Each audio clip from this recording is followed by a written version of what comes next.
Breaking news, an attempt on former President Donald Trump's life. There's no place in America for this kind of violence. It's sick. Political leaders across the U.S. and here in Oregon uniting to condemn the attack. It's actually kind of out of control. It's sad for our democracy. What federal investigators are learning following a terrifying scene, now at 11.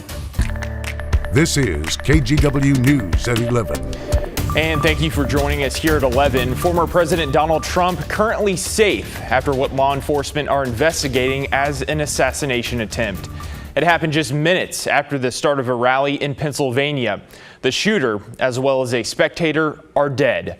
NBC's Alice Barr has the latest.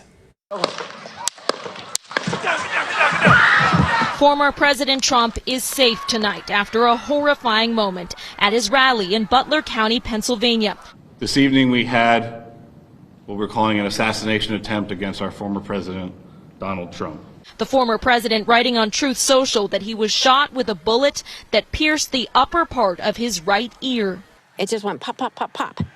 And then as I was staring straight ahead, I looked across and I didn't see anything. So I looked back at President Trump, and that's when he went down. The U.S. Secret Service says it neutralized the shooter, who is now dead. One spectator was killed, 2 others critically injured.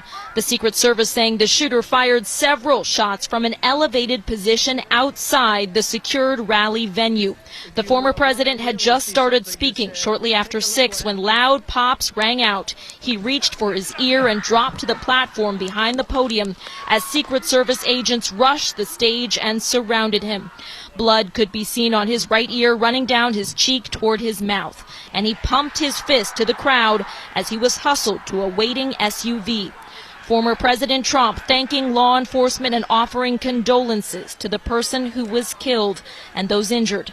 President Biden addressing the nation. There's no place in America for this kind of violence. It's sick. It's sick. It's one of the reasons why we have to unite this country. We cannot allow for this to be happening. We cannot be like this. As lawmakers and Americans from both sides of the aisle send prayers for healing and for peace.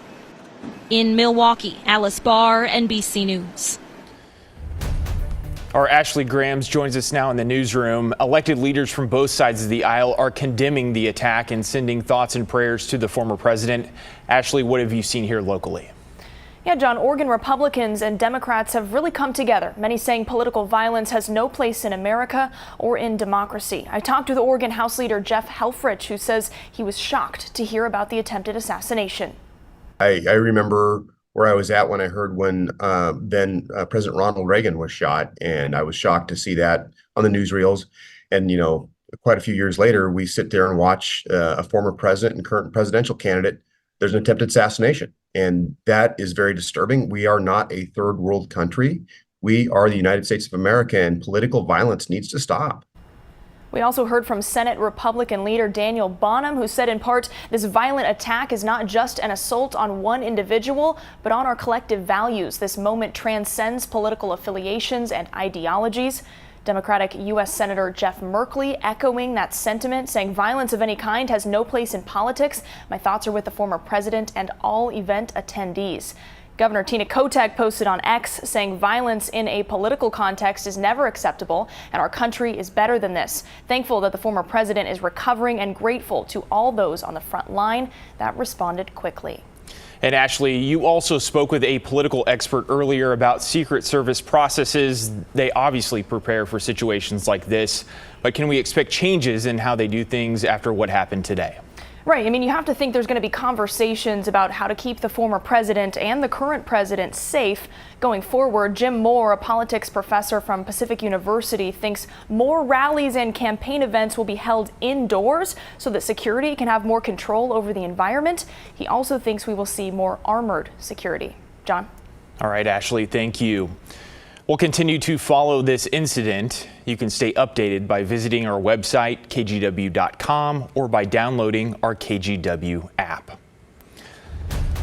We're also following breaking news here in Portland. Police are investigating a shooting at a beach near PDX. Officers arrived to find 2 men dead. It happened shortly before 8 tonight near Broughton Beach off Northeast Marine Drive. PPB says the suspect or suspects left the scene before officers were called. No one has been arrested. Detectives ask anyone who may have witnessed the shooting to contact PPB.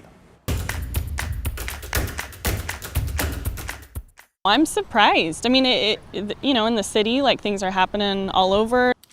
Confusion and disbelief following a deadly shooting in southeast Portland.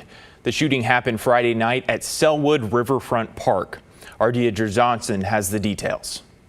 Leah Flego visits Cellwood Riverfront Park all the time. I just live across the river. So yeah, I've lived here my whole life. I love it here, and I've been coming to this Cellwood Riverfront Park for so many years. I come here all the time to bring my dog. She couldn't believe a man was found dead near the river. Just kind of shocked. I'd never heard of anything happening right at this park. You know, everybody's here and happy and having a good time and playing with their dogs, so that's usually what's happening here. Portland police say they responded to reports of a shooting at the park at 11:16 p.m. When they arrived, they found the victim dead. Some say they're surprised to hear that something so tragic would happen at Cellwood Riverfront Park. You never really see anything going on down here. It's usually really calm. People are happy, having a good time. Never see police, never see people fighting. Police say the suspect or suspects left the area before police were called to the area. They're still investigating what happened. Visitors say despite the incident, they plan to continue to go to the park. Yes, I'll come back here. I mean, there's always going to be crazy behind the scenes stuff that happens. But yes, I'll be back here. With all the stuff going on in Portland, you hear all this stuff day to day, and I feel like if you worry about everything, you're just not going to go outside. You're not going to do things you like anymore. So why worry about it? Just go have your good time and hope everything's going to be okay. New developments tonight at around 9. The U.S. Coast Guard says it has suspended its search for 2 missing people. It's after a boat capsized this morning near the mouth of the Columbia River. This is video sent in by a fisherman in the area. The Coast Guard told KGW 5 people went overboard when a 26-foot pleasure craft hit the Columbia River bar around 10:30. 3 were pulled from the water after the accident. 2 of those people are doing fine. 1 person was pronounced dead on scene. My understanding of the situation is that it happened fairly quickly. And the Columbia River Bar is an incredibly dangerous area, especially if you're either unfamiliar or unaware, or even if the tides and the weather just aren't in your favor. And again, the Coast Guard says it's suspending its search pending further developments. Now to a major traffic alert that is about to get underway at any time. You can see from our live image of I-84, it's about to close here soon in both directions between I-5 and I-205. Crews will spend the next 13 hours or so picking up trash and cleaning up graffiti. It's a problem that's grown recently across the Rose City, but that's not all. ODOT told us earlier this week this closure will also allow them to do some much-needed maintenance. There's so much work on the interstate that can't be done when the highway is operating. We've got our crews are going to be out there working on storm drainage issues, working on lighting issues. I-84 is expected to reopen at noon on Sunday. Riders on MAX red, blue, and green lines will also need to take shuttle buses through the area until around 6 Sunday evening. And we're just a few days away from a 6-week closure that will impact some traffic in southwest Portland. Starting Monday, the Southwest Capitol Highway ramp onto Barber Boulevard will be closed. Crews will be repairing the bridge deck. It started to run into issues back in 2018 when a hole appeared. Additional wear and tear has sparked the need for a full concrete replacement. Eastbound travelers on Capitol Highway will have to take either Bertha Boulevard or Terwilliger to get onto Barber.